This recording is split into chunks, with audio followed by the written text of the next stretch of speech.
ভারপ্রাপ্ত চেয়ারপারসন সেই তারেক রহমান সাহেব ব্রিটেন থেকে, ইংল্যান্ড থেকে ঢাকায় এসেছেন। দেশের মাটিতে উনি পা রেখেছেন, আক্ষরিক অর্থেই মাটিতেই পা রেখেছেন। আমি একটা ছবি দেখলাম যে ঢাকা বিমানবন্দরে উনি যে রাস্তা দিয়ে আসছিলেন, পাশে একটা ছোট বাগানের মতো ছিল, সেই বাগানে গেলেন, জুতো মোজা খুললেন, তারপরে বাগানের যে মাটি আছে সেই মাটিতে উনি পা রাখলেন, একটু মাটিও হাতে নিলেন। এই যে ঘটনাটা, এটা খুব জরুরি ছিল কি? না করলে কোনো সমস্যা কি হতো? ধরেন আমি আরেকটা উদাহরণ দিয়ে বলি, এরকম একটা প্রত্যাশিত আগমন কিন্তু ছিল ডক্টর ইউনূসের অগাস্টের 8 তারিখে গত বছরের। উনিও এসেছেন, উনি কিন্তু এটা প্রয়োজন বোধ করেননি। এটা নিয়ে উনি যে প্রয়োজন বোধ করেননি, মাটি নেননি হাতে, মাটিতে পা দিয়ে হাঁটেননি, এতে কিন্তু কোনো সমালোচনাও হয়নি। তার কাছে, আমাদের কাছে এ ধরনের কোনো প্রত্যাশাও ছিল না। উনি এসেছেন, এসে এয়ারপোর্টে বলেছেন আমার কথা শুনতে হবে। আমার এই কথাটা না খুব ইন্টারেস্টিং মনে হয়েছিল, যে একজন লিডার উনি এসেই প্রথম বলতেছেন যে আমার কথা কিন্তু তোমাদেরকে শুনতে হবে। মানে এটি হলো সবচেয়ে বড় স্বৈরাচারী মনোভাব, যে আমার কথা শুনতে হবে।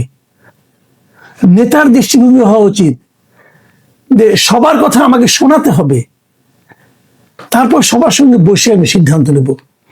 রাষ্ট্র পরিচালনা এটা ব্যক্তির কোনো ঘটনা নয়, একক ব্যক্তির কোনো সিদ্ধান্তে রাষ্ট্র পরিচালিত হয় না, এটা হয় একটা কালেকটিভ ডিসিশনের মাধ্যমে। প্রথম দিনে ওই কথাটা শোনার পরে, বিশ্বাস করেন, ওই কথাটা শোনার পরে আমি ওনাকে নিয়ে কিন্তু খুব আশাবাদী ছিলাম। যখন উনি প্রথম বলেন যে আমার কথা সবাইকে শুনতে হবে, তখনই ওনার প্রতি আমার সেই আশাবাদ অর্ধেক কমে গেছিল। এই লোকটা চিন্তা ভাবনাই তো সরেছেনি। তারপর যখন উনি ওনার কমিটি ক্যাবিনেট গঠন করলেন, তখন তো মোটামুটি আমি বুঝে গেছি যে কি হবে, কারণ এই লোকগুলোকে তো আমি চিনি, তাই না? যাই হোক, ওই প্রসঙ্গে আমি যাচ্ছি না। কিন্তু তারেক রহমান সাহেব যে কাজটা করলেন, এটা না করলে কেউ কিন্তু ওরা কিছু বলতেন না, কিন্তু উনি সেটা করলেন। এবং এটা কি নাটক? আমার তো মনে হয় না। আমি ওনার মুখের দিকে তাকিয়েছিলাম যে ওনার মুখের ভাবটা কি, ওনার বডি ল্যাঙ্গুয়েজটা কি। আমি ভিডিওটা দেখেছি, আমার কাছে মনে হয়নি উনি নাটক করছেন। আমার কাছে মনে হয়েছে উনি 17 বছর যে দেশের মাটি থেকে দূরে ছিলেন, এবং এই 17 বছর উনি যে দেশের মাটিটাকে মিস করেছেন, এই দেশটা যে ওনার নিজের দেশ, এই ফিলিংসের বহিঃপ্রকাশ ঘটেছে এই ঘটনার মাধ্যমে। কিছু জিনিস বিষাদ দৃশ্য লেগেছে। আমি পুরো ঘটনাটাকে সংক্ষেপে বলি, সব দিনে তো বলা যাবে না, অনেক কিছু আজকে ঘটেছে। আমি কিছু কিছু জায়গায় একটু টাচ করবো কেবল। আমার কাছে বিষাদ দৃশ্য লেগেছে যে ওনার নিরাপত্তা নিয়ে বাড়াবাড়িটা। আমার কাছে এটাও মনে হয়েছে তারা ওনাকে নিরাপত্তা যতটা দিতে চান, তার চেয়ে বেশি নিরাপত্তা তাকে দিচ্ছেন এই ভানটা করতে চান। বিশেষ করে আমি দেখলাম যে ওখানে যখন উনি ওই বাগানের মধ্যে খালি পেয়ে হাঁটতে গেলেন, তখন ওখানকার ওই CSF নামে ব্যানার, ওটা সম্ভবত ওনাদের দলীয় হবে, এরা যে চিৎকার চেঁচামেচি শুরু করেছে, এই যাও, সরো, বসো, এইগুলি না বাড়াবাড়ি, এবং এগুলির মধ্যে এক ধরনের আনাড়িপনা আছে। এর চেয়ে অনেক বেশি নিরাপত্তা দেওয়া যায় নীরবে। এই হইচই করে দেখারও, লোক দেখানোর নিরাপত্তা, এটা আমার কাছে মনে হয়েছে অপ্রয়োজনীয়। তারেক রহমান সাহেবকে এই সমস্ত বিষয়ে সতর্ক থাকতে হবে, যে এই সমস্ত নিরাপত্তা নামক বস্তু আলটিমেটলি আমার তারপরে মনে হয়েছে, আমি দেখলাম যে ওনাকে যেভাবে পুরো রাস্তায় গাড়ির বহরে উনি আসলেন, 12:30টার দিকে নামছেন বোধ হয়, 12:30টার সময় কিন্তু বেরোছেন উনি, 12:30টার সময় বেরিয়ে প্রায় 3:50 এসে কিন্তু উনি 300 ফিটে এখানে এসেছেন। খুব বেশি একটু দূর না, কিন্তু খুব স্লোলি এসেছেন। রাস্তার দুপাশে প্রচুর লোক ছিল, ওনাকে দেখার জন্য অপেক্ষা করছিল, কিন্তু গাড়ি প্রায় হাঁটার গতিতে এসেছে। এবং এই সময় পুলিশ, আর্মি এবং নিরাপত্তা রক্ষীরা যে কাজগুলি করলো, আমার কাছে মনে হয় এগুলোর খুব একটা প্রয়োজন ছিল না। যারা ওনার নিরাপত্তা কামনা করেন, আমি তাদের চেয়ে কম নিরাপত্তা না, ওনার জীবনের নিরাপত্তার ব্যাপারটা নিয়ে আমি কম উদ্বিগ্ন নই, আমি উদ্বিগ্ন। তারপরেও আমি মনে করি এগুলো বাড়াবাড়ি। কারণ একসময় কিন্তু প্রশ্ন, এখন কেউ প্রশ্ন করছে না, একসময় কেউ না কেউ প্রশ্ন করবে যে উনি তো একজন বেসামরিক ব্যক্তি, অসামরিক ব্যক্তি, তো ওনার জন্য এই যে প্রভাবটা আপনি দিলেন, ঠিক আছে দিলেন, এটা আপনি কতদিন দিবেন? উনি তখন এই দেশেই থাকবেন, নির্বাচনের আগেও তো আরো 1.5 মাসের মতো আছে, এই পুরো সময়টা দেবেন ওনাকে নিরাপত্তা? উনি যখন নির্বাচনী ক্যাম্পেইনে যাবেন তখন দেবেন? জনগণের নেতা নিরাপত্তা জনগণের কাছ থেকে আসে, এই জিনিসটা মাথায় রাখতে হবে। জনগণই তার নিরাপত্তা, জনগণই তার বর্ম। এই সমস্ত ঘটনা যদি চলতে থাকে তাহলে কি হবে, এবং জনগণের সঙ্গে ওনার মাঝখানে একটা দূরত্ব তৈরি হবে। এই দূরত্ব ওনার নিরাপত্তা বাড়াবে না। আমি কথাটা বললাম, হয়তো এটাকে অনেকে অনেকভাবে ব্যাখ্যা করতে পারেন, অপব্যাখ্যাও করতে পারেন, কিন্তু আমি যেটা বুঝলাম সেটা আমি বললাম। এবং আপনি দেখবেন, খুব শিগগিরই দেখবেন, আমার ধারণা তারেক রহমানের আজকে যে আমি আপনার আচরণ দেখেছি, কথাবার্তা শুনেছি, আমার কাছে মনে হয়েছে উনি জনগণ থেকে ওনাকে দূরে রাখা খুব কঠিন হবে। তখন এই সমস্ত নিরাপত্তা নামক নাটক এগুলো আসলে অপ্রয়োজনীয় হয়ে যাবে। যাও, এবার ওনার কথায় আসি। আসলে কথাগুলি বলার জন্য ওনার কথাটা থেকে আমি কি বুঝলাম, কি শুনলাম, কি প্রত্যাশা করলাম, অথবা কোথায় হতাশ হলাম, সেগুলি বলার জন্য কিন্তু আজকের এই আলোচনা। প্রথমত, উনি অল্প সময়ে মাত্র 16 মিনিট একটা ভাষণ দিয়েছেন সেই 300 ফিটের সেই মঞ্চে। আপনারা লক্ষ্য করবেন, এই ভাষণে শোনার জন্য এখানে মানুষ কিন্তু জড়ো হতে শুরু করছে গত রাত থেকে। এই ঠান্ডা কনকনে হাওয়া, এবং আমার ধারণা গত রাতে বোধহয় এই বছরের মধ্যে সবচেয়ে বেশি ঠান্ডা ঢাকা শহরে পড়েছিল, এবং এটা একটা উন্মুক্ত জায়গা। এই কনকনে ঠান্ডায়, কনকনে বাতাসের মধ্যে এত মানুষ সারা রাত ওখানে অপেক্ষা করেছেন। সবাই জানেন যে ওনার প্লেন ঢাকায় আসবে 12:15টার দিকে, সবাই জানেন, কিন্তু তারপরেও 15 ঘন্টা 18 ঘন্টা আগের থেকে লোকজন যে অপেক্ষা করছে, এটা কেন? আমি এটা কালকে উপলব্ধি করার চেষ্টা করেছি, এটা কেন? এটা কিন্তু একটা প্রবল ভালোবাসা। এই ভালোবাসা তুলনাহীন ভালোবাসা। তারেক রহমান সাহেবকে ভাবতে হবে, এই জনগণের ভালোবাসার বিপরীতে আমি ওনাদেরকে কি দিব। আমি একটা করে ঘটনা আপনাকে মনে করে দিই আপনাদেরকে।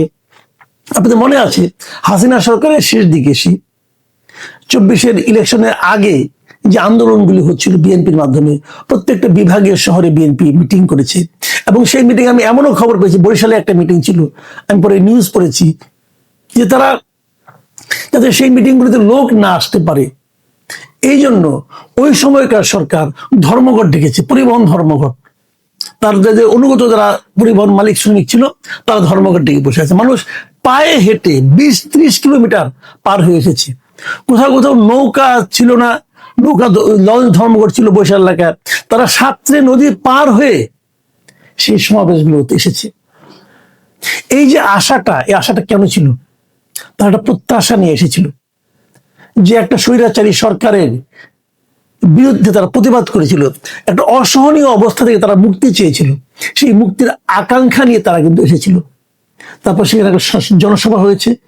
জনসভা হওয়ার পর তারা আবার একই পদ্ধতিতে গেছে, বাড়ি যার যার বাড়িতে ফিরে গেছে।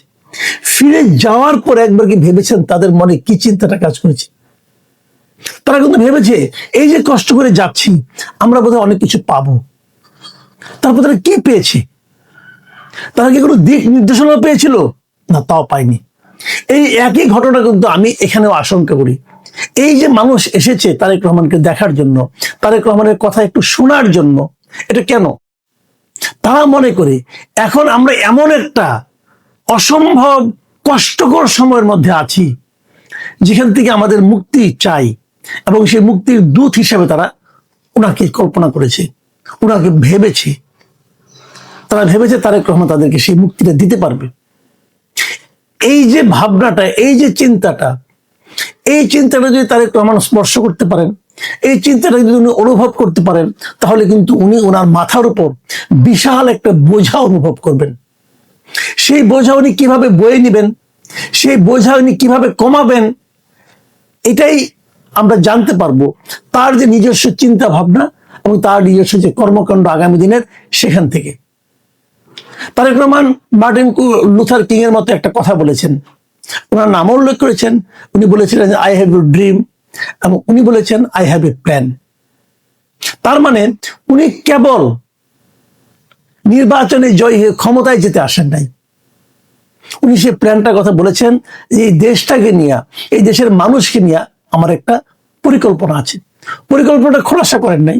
আমার ধারণা আগামী 1.5 মাসে এই নির্বাচনী প্রচারণা চলতে চলতে ওনার পুরো পরিকল্পনাটা উনি মানুষের কাছে খোলাসা করবেন। এবং সেই পরিকল্পনা কিভাবে বাস্তবায়ন করতে হবে সেটা একটা কথা বলেছেন। এই ইঙ্গিতটা আমার কাছে সবচেয়ে আশাবাদী আমাকে করে তুলেছে। সেই ইঙ্গিতটাকে উনি বলেছেন, ওনার এই পরিকল্পনা বাস্তবায়নের জন্য দেশের প্রত্যেকটা ধর্মের, প্রত্যেকটা গোত্রের, প্রত্যেকটা দলের, উনি কিন্তু দলের কথা বলেছেন, প্রত্যেকটা দলের, প্রত্যেকটা মানুষের সহযোগিতা লাগবে। ওনার এই যে কথাটা, যে ওনার স্বপ্ন বাস্তবায়নের জন্য পুরো দেশকে উনি ঐক্যবদ্ধভাবে পেতে চান, এই জায়গাটায় আমি আশাবাদী হতে চাই। আমি আবারও বলি, আমি শুরু থেকে অনেক দিন ধরে আমি কিন্তু বলে আসছি, আওয়ামী লীগ আমল থেকে আমি বলে আসছি, দেশটাকে দয়া করে, আল্লাহর দোহাই, দেশটাকে, জাতিটাকে বিভক্ত করবেন না আপনারা। বিভক্ত জাতি কখনো অগ্রসর হতে পারে না, এই ছিল আমার বক্তব্য। আমি আবারও এই কথাটা এখন এই সরকারের আমলেও আমি বারবার বলেছি, আওয়ামী লীগ দেশটাকে বিভক্ত করে ফেলেছিল, এই সরকার সেই বিভক্তি কমায়নি, বরং আরো বাড়িয়েছে, মানে ডক্টর ইউনূসের সরকার। আমি এবার প্রথম শুনলাম তারেক রহমানের কণ্ঠে উনি ঐক্যবদ্ধ হওয়ার কথা বলছেন। এই ঐক্যবদ্ধভাবে যদি দেশটার সামনের দিকে অগ্রসর হয়, তাহলে আমি মনে করি আমাদের দেশের জন্য অনেক ভালো কিছু হবে। প্রিয় দর্শক, আমরা আগামী দিনগুলোতে তারেক রহমানের কর্মকাণ্ডকে ফলো করব, ওনার কথা শুনবো এবং ওনার কথা আমরা আশাবাদী হব, এবং যদি ওনার কোনো কথা আমাদের ভালো না লাগে, আমরা সেই সমালোচনাগুলো করতে চাই। কারণ আমরা চাই সেই সমালোচনাটা ওনাকে আরো নতুন একটা দৃষ্টিভঙ্গির সামনে নিয়ে যাবে। আমাদের মূল কথা হলো এই জাতিকে অগ্রসর করা, এই দেশকে উন্নতির দিকে নিয়ে যাওয়া। সেই জন্য ঐক্যবদ্ধ জাতি চাই আমাদের।